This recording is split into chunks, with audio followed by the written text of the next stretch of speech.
Hi there, Tad Hargrave from marketingforhippies.com. I just got off the phone with a client, a puttering session, and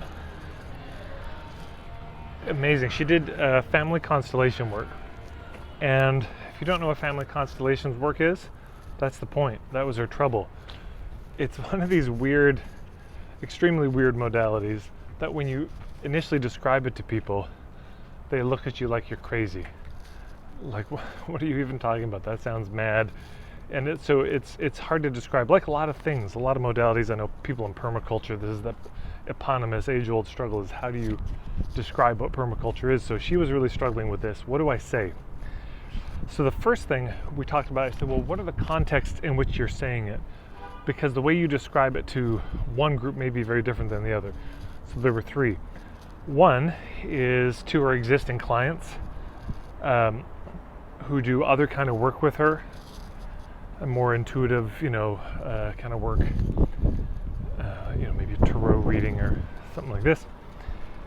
And so that's one group. Second group would be just people she meets at a party, cocktail party, Somebody says, what do you do? What does she say? And then the third was, what does she put on Eventbrite? And so what we have to come back to over and over again is the journey versus the boat. So her ideal clients are on Island A where they have some problem. They want to be on Island B. But she's struggling to, but this modality can help so many people. I said, but yeah, fundamentally, because I know a bit about the modality, I said, what it's really about is it's about helping people uncover what's the thing that happened in their family in the past that is screwing up their life. What's that thing? So that the journey is really somebody who's on Island A is, my life isn't working and I probably suspect it's something to do with my family history and I don't know what. So they're trying to find it, yeah? So Island B is, I found the thing. So immediately, once we have that context, this is much clearer. And there's an ebook I wrote you can check out on my website, Crystal Clear. It's about 5 steps to articulate what you do, but here's the 5 steps in brief. It's the who, problem, result, story, how. So what that sounds like is, how blank kind of people struggle with blank kind of problem? Well, I help them get blank kind of result. For example, blank, the way that I do that is blank.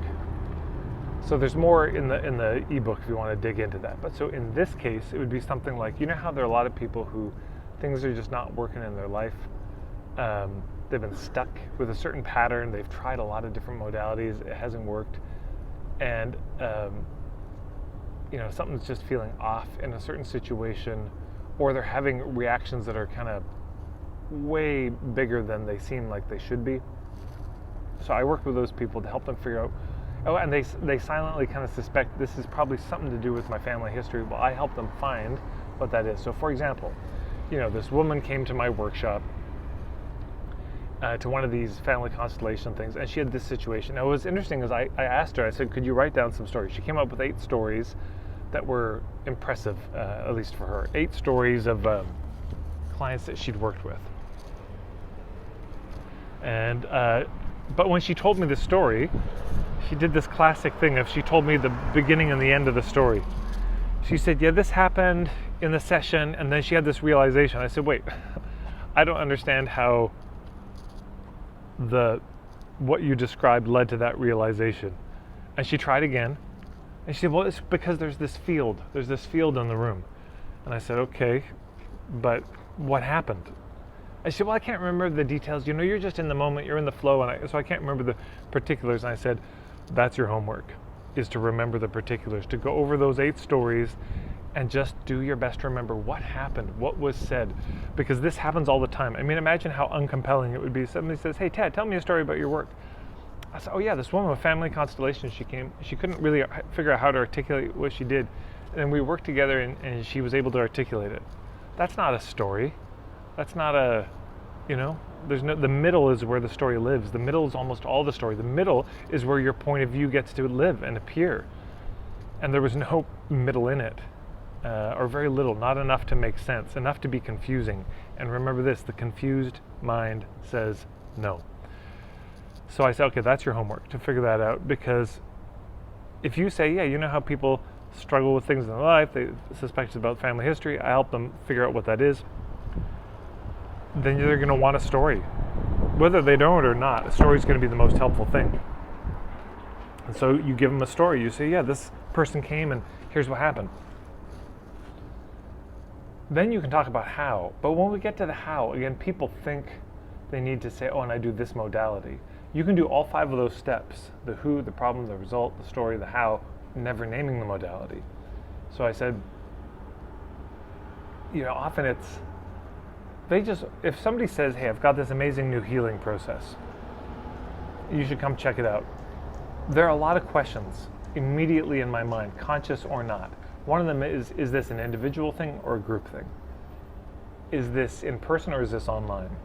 Am I standing up? Are we moving around? Am I sitting down? Am I lying down? Am I naked? Am I hooked up to a machine? See what I'm saying? There's so many things I don't know. So it's so important that we can help people picture what we do. And that when we get to the how, all she would need to say is, we do this, we have a monthly gathering in person. There's usually about 10, 15 people in this little community hall, and it lasts about 3 hours. You see what I'm saying? That's the how.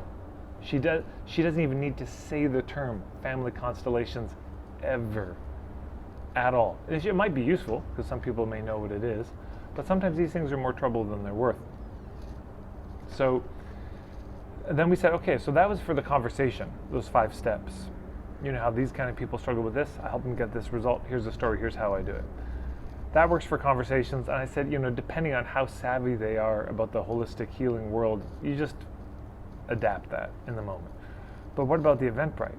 Well, I said you can still do that. Maybe you don't have as much room to tell stories, maybe there could be some micro stories that might be helpful. But I said, what is this like, this work? I said 2 metaphors come to mind. One is it's like an archaeologist digging to find some treasure. It could also be like a detective doing some sleuthing work, trying to find, clues about these things. And I said, you take a minute or so to think about it. She did. It was so brilliant. She had so many good ones, like a tracker, like in nature, people who track animals. Oh, there's the paw print, and there's some fur on the branch, and this branch is broken. Tracking could be a great metaphor for this kind of work. Or she said it's also like with music, where it's like tuning your instrument. That with this family constellation work, people, what they often notice is something just sounds out of tune in their life, and they can't figure it out. They just know it doesn't sound good. So there could be that. It could, what were some of the other ones? She had so many good, it's like if you build a house, if the beams are just like a little bit off in the angle, that house won't last. The house is going to break down much faster. And of course, a lot of people have that because the architecture of their family system is off all over the place, and they can't figure out why it keeps falling apart. And then they do the repairs, but they haven't fixed the beam. They just spackle over it. So she had a bunch of these examples. I said, now in your Eventbrite, you could just give a bunch of those metaphors. Say, oh yeah, my work is kind of like this and this and this. And she doesn't have to go into the process of it. Yeah, people, and I said, this is what you've been doing, it sounds like, is you've skipped the first 4 steps. You've jumped right to step number 5. People say, what do you do? And you jump into the how. And you talk about the most complicated version of it, which is the modality and exactly what happens in a session, which doesn't mean much to people because there's no context for it. There's no relevance to them. So instead of skipping to the how of the modality, she could start with those 4. And she could use metaphors of what is it like. And I said, if you use multiple metaphors in a row, it's really helpful for people. Because sometimes one metaphor, they say, oh, I sort of get it. But once they hear 5 or 6 in a row, they say, oh, wow, okay, I really get the flavor of it. That's all they need is the flavor. If they want to learn more, I said you could create a 30-minute presentation where you give people the point of view and the theory, the sort of inside scoop on it. But even that is better in a story. So if you say there's an energetic field, well, that's nice abstract theory. That's not going to land for most people. But if instead you said, aha, you know what it is? In this story, see when this happened? That's an example of the field. I'll leave it there. Hopefully this is helpful for everybody. Thank you so much. If you know family constellations people, please send this to them. Maybe it'll be useful for them. You can check out my website, marketingforhippies.com. You can subscribe here, hit the red button and the bell icon. It'll notify you. Please like this video. It does help the algorithm. Thanks so much, everybody.